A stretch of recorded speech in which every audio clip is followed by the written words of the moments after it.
A folklore story from the Motherland. Every morning, just as the sun rose above the hills, the village market came alive. The air filled with the smell of fresh fruit, roasted maize, and dust warmed by bare feet. Women arranged tomatoes into neat red piles.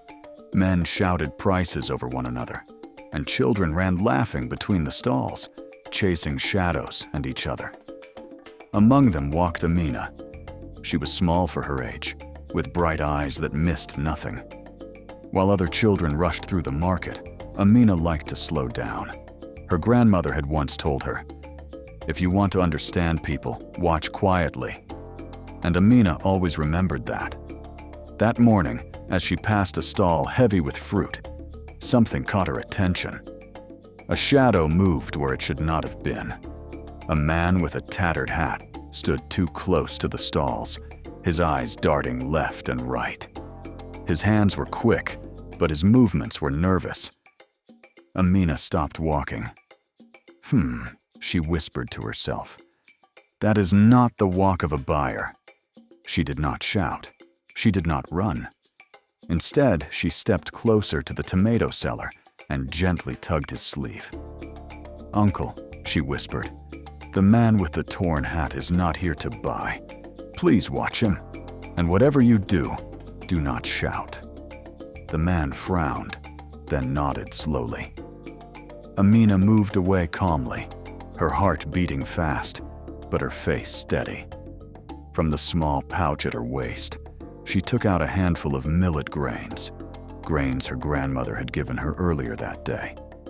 One by one, she began to drop them on the ground, leading away from the busy center of the market.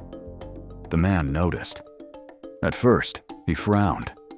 Then curiosity crept into his eyes. He followed the grains, step by step, not realizing that each grain led him farther from safety. Children giggled nearby. Vendors watched silently.